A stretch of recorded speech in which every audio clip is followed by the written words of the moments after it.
লেখা আছে। এইটা কি বলছো? ঠিক আছে। অরিজিনাল দেখে না টিসিটা ইয়ে করে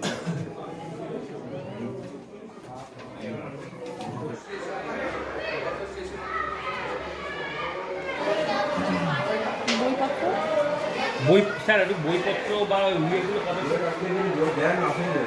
তাহলে কি স্যার কালকে তাহলে পাঠিয়ে দেবো কালকে তাহলে পাঠিয়ে দেবো ঠিক আছে।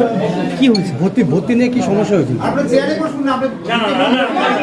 সমস্যা হয়েছিল 2-3 বার আসছে হেড স্যার বলছে আধার কার্ড অরিজিনাল নয় ভর্তি হবে।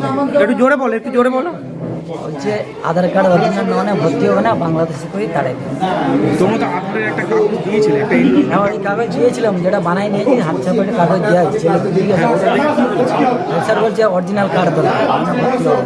একটা কথা উঠে এসেছে তোমাদেরকে বাংলাদেশি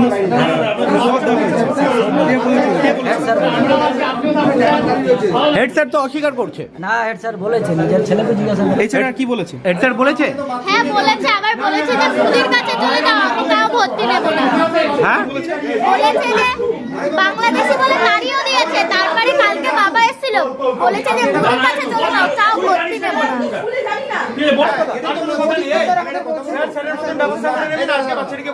বললে আমরা ওখানে যাচ্ছি, বাচ্চাটা আপনারা দেখুন, তারপরে যেটা আবার সবাই ঢুকে পড়বে।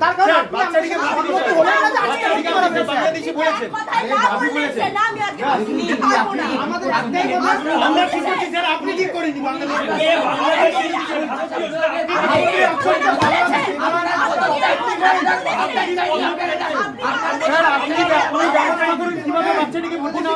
আমাদের কথা আজকেই করতে হবে। বাচ্চাটিকে আপনারা ব্যবস্থা করুন। অ্যাপ্লিকেশন লেখ এখানে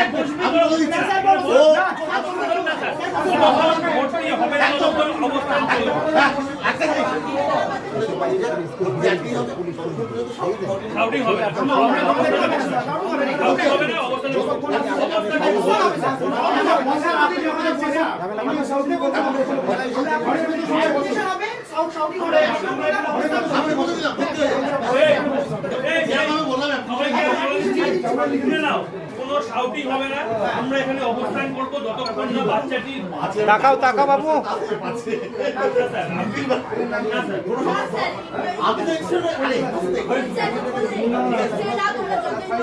বাংলাদেশি বলেছে তোমাকে স্যার? কোন স্যার বলেছে বাংলাদেশি? আরে কথাটা তো হেড স্যার বাংলাদেশি বলেছে।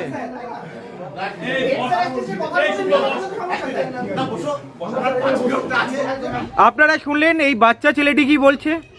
এই বাচ্চা ছেলেটিকে কল্যাণী পান্নালাল স্কুলে ভর্তি নেওয়া হচ্ছিল না, কারণ ছিল ওই ছেলেটির আধার কার্ড ছিল না।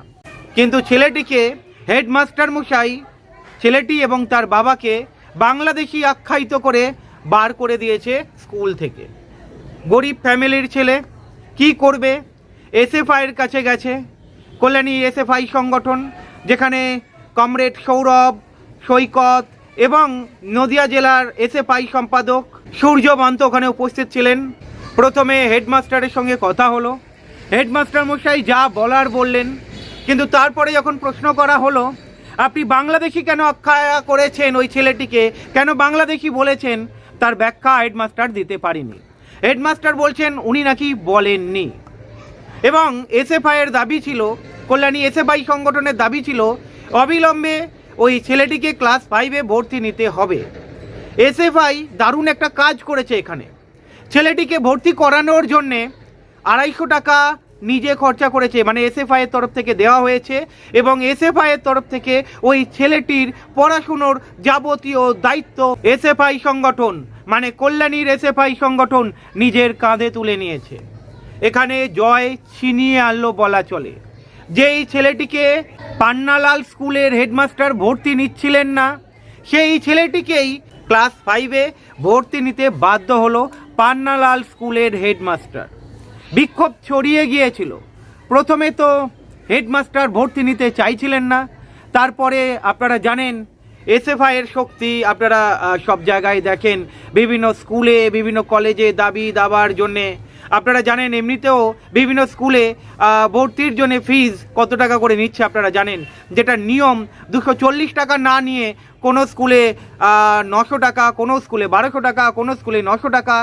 এমনকি এই পান্নালাল স্কুলে ক্লাস 5 থেকে 8 পর্যন্ত তো 240 টাকা নেওয়া হচ্ছে, কিন্তু 8-এর পর থেকে 850 টাকা 900 টাকা ফিজ নিচ্ছে পান্নালাল স্কুলে।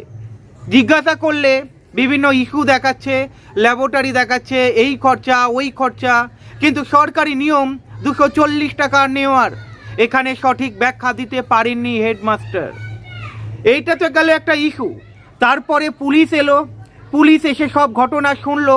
পুলিশের সামনেই এসএফআই এর বিক্ষোভ জারি ছিল, ভিডিওতে আপনারা দেখতে পাচ্ছেন। এসএফআই বিক্ষোভ অবস্থানে বসেছিল ওখানে। সূর্যবন্তর নেতৃত্বে এসএফআই ঝাঁপিয়ে পড়েছে এবং জয় ছিনিয়ে এনেছে। বাচ্চা ছেলেটিকে ভর্তি নিতে বাধ্য হলো ওই পান্নালাল স্কুলের হেডমাস্টার। কল্যাণী এসএফআই সংগঠন বিভিন্ন দাবি নিয়ে গিয়েছিল, হেডমাস্টারের সঙ্গে কথা বলেছে। প্রথমে তো নর্মাল কথা চলছিল, কিন্তু তারপরে যখন হেডমাস্টার কোনো রকমভাবে মানছে না, তারপরে বিক্ষোভ অবস্থান দেখায় এসএফআই এবং এসএফআই জয়টা ছিনিয়ে আনে। এবং তারপরে আপনারা জানেন পরিস্থিতি সামাল দিতে পারেনি হেডমাস্টার মশাই, এবং হেডমাস্টার মশাই বাধ্য হয়ে ক্লাস 5-এ ভর্তি নিতে বাধ্য হলো সৌরভ সর্দার নামে ওই বাচ্চা ছেলেটিকে। ওই বাচ্চা ছেলেটি বলছে আমাকে বাংলাদেশি বলেছে মোদি এলেও ভর্তি নেওয়া যাবে না, এরকম ধরনের কথা নাকি হেডমাস্টার মশাই বলেছে। এবারে বিচার করবেন আপনারা। যাই হোক, এসএফআই প্রমাণ করে দিল মানুষের পাশে এসএফআই রয়েছে, এবং এসএফআই কার্যত জয় ছিনিয়ে আনলো। এই বাচ্চা ছেলেটিকে স্কুল কর্তৃপক্ষ ভর্তি নিতে বাধ্য হলো। ভালো থাকবেন।